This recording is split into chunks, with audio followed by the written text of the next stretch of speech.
The newest version of the evolution tree with every new Gala Pokemon on it is now available for pre-order. Thank you to those of you supporting the channel by checking out the merch store, and those of you, of course, supporting me on Patreon, including the big Patreon, the Nerd Therapist. Thank you. Hello, Pokemon Master! My name is Birdkeeper Toby, and thank you for clicking on this video. Okay, alright, okay, it's Gala Week. It's Gala Week. It's here. It's that time again where we're in the lead up to Pokemon Sword and Shield. Making a new video every day about the Sword and Shield world. And you know, there has not been a lot in the reveal cycle. However, Junichi Masuda, who is of course a very key figure in the world of Pokemon's creation, Junichi Masuda did an interview with Game Informer.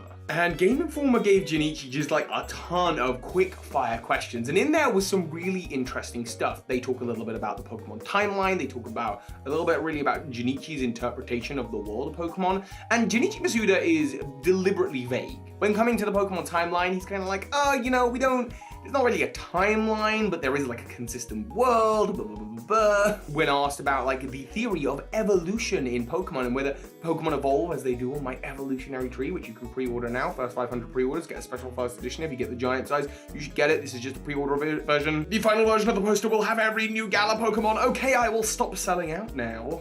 When asked whether Pokemon evolution happens in the Pokemon world this way, he sort of went, you know what, I don't know.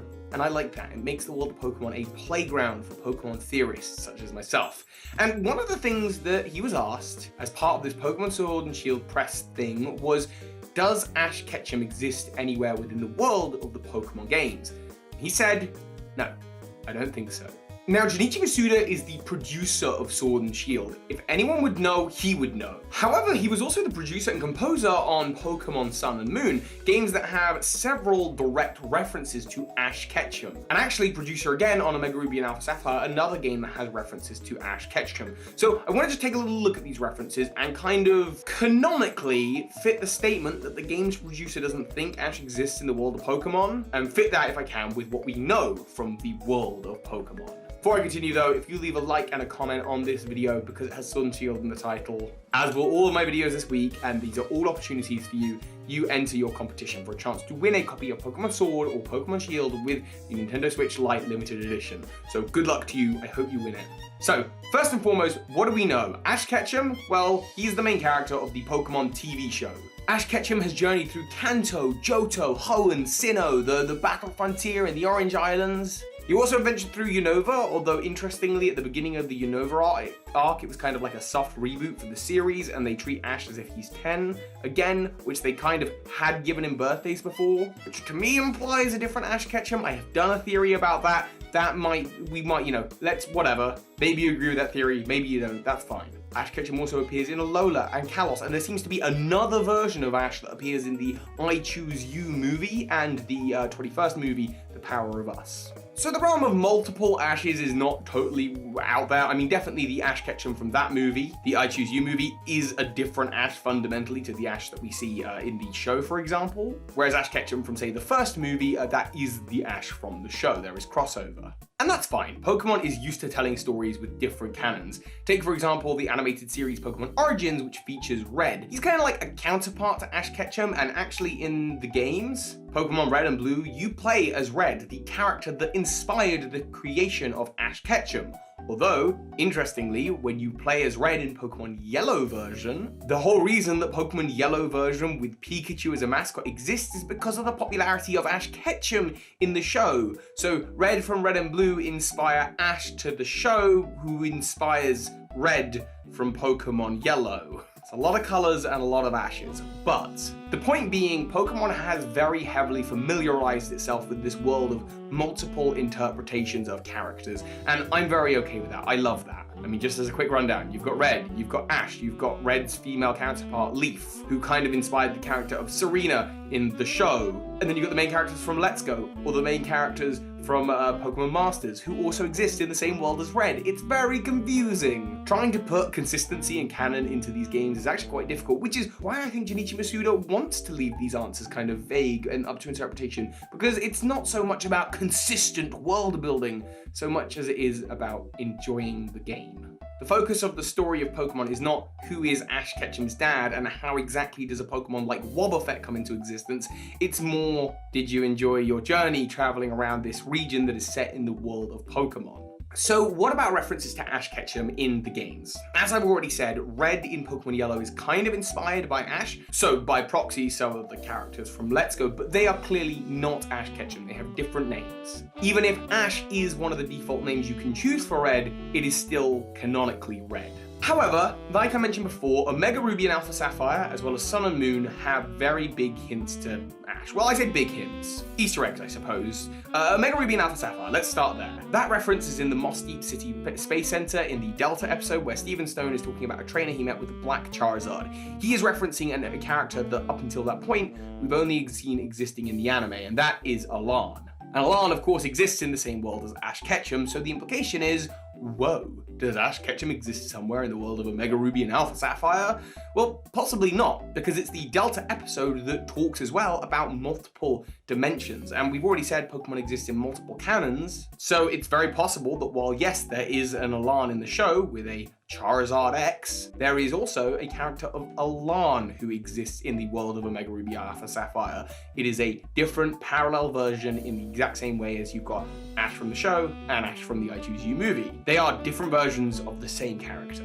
So have we had any sightings of Ash Ketchum in the world of Pokemon? Well, this is where we move over to Pokemon Sun and Moon, where in the Ghost Trial, where you try to get a picture of Mimikyu, there is on the wall a little snippet, a little picture showing what looks to be Ash Ketchum's arm and Pikachu. Now again, this is not a direct confirmation of Ash Ketchum. Merely this is a direct confirmation of someone wearing Ash Ketchum's clothes with a Pikachu on their shoulder. And we already know in the world of Pokemon there are many characters with Pikachu on their shoulder. In fact, it's very possible that this is an image of a younger Red from the same game, just wearing a different outfit. That is the simplest explanation and solves the problem. However, we also have the Ash Greninja. Oh boy, okay. I gotta really think about this one. Ash Greninja is obtainable in the game Pokemon Sun and Moon. And yes, it's an Ash Greninja. It even says in battle when it transforms, this became Ash Greninja. And I think the original trainer is Ash. So how do we explain such a Pokemon? I mean, it even looks like Ash Ketchum. Well, the way that you obtain this Pokemon is through the Pokemon Sun and Moon demo. And some of you might not count the demo as canon. I personally do, because it can still communicate with the original game. You can transfer over that Greninja. That said, just because it's canon doesn't mean it's the same canon. In fact, it would be very confusing indeed if the Sun and Moon demo was happening in the same story as Pokemon Sun and Moon, or even Ultra Sun and Ultra Moon, given that you don't start those games with an Ash Greninja. Instead, you've got, again, multiple canons here. You could be playing Pokemon Sun version, Pokemon Moon version, Ultra Sun, Ultra Moon. You might be watching the TV show, or you might be playing the Sun and Moon demo. These are all different variants of the same story. And with that in mind, maybe Ash Ketchum does exist somewhere in the world of the Sun and Moon demo, but not in the world of Sun or Moon, or Ultra Sun or Ultra Moon. Ash Ketchum might exist in digital form, off-screen, but again, it's all just multiverse stuff. Had Junichi Masuda been asked, hey, does Ash Ketchum exist in the world of the demos? Because the demo and the game, they are different things. A demo is not a game. Not really, I mean, maybe through some loose thing, but maybe then Junichi would have been more generous with the wording and said, you know, it's possible. I kind of wish the interviewer had followed up with, what about Ash Greninja though? Of course, with any of these things, you can take the simple route and just say, you know what, they're all Easter eggs. When it comes to theorizing, there are times that we will have to pick and choose what we consider to be kind of a canon part of the story, and what's just an Easter egg or a reference. For example, I do not consider the Smash Bros series to be happening in conjunction with the series of the main game despite Red's appearance. To me, that's a totally separate canon, or actually that's a bad example of an Easter egg or reference. Let's take, for example, the movie Detective Pikachu, in which Detective Pikachu, Ryan Reynolds, sings the Pokemon theme song from the show. Searching far and wide, teach Pokemon to understand the power that's inside. There's two ways you can take that. You can either go, it's an Easter egg, it's a reference. Or you can do a little bit of Pokemon theorizing and speculating and like me say, actually, I think the Pokemon TV show exists within the world of Detective Pikachu as a kid's cartoon that those characters watch. That's why Detective Pikachu knows what the theme song is. It's also why he tries to climb on Tim Goodman's shoulder earlier in the film, and Tim's like, we're not doing this. It's because it's kind of like a little in-joke that all the kids grew up watching the TV show. Again, you might consider them both Easter eggs or references. I personally like to imagine that that is canonically the case. As for Ash Ketchum, does he exist in the same world as Red? ever. Maybe, but we haven't played those canons. My personal opinion is that Ash Ketchum, as Junichi Masuda said, does not exist in the world of the games. However, there may be a version of him that exists in the world of the demo that gives you the Ash Greninja.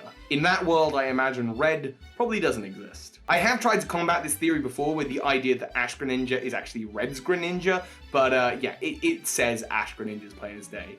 Anyway, I realize this hasn't been very Sword and Shield focused, but this is as a result of a Sword and Shield interview. So it's just a little something I wanted to cover in the run-up. I will be, of course, on the lookout when I play the games for any references to Ash Ketchum or anything like that, and maybe I'll try and explain them away as lore, maybe I'll try and explain them away as just a little reference. I will, of course, be making those videos as soon as the game is out.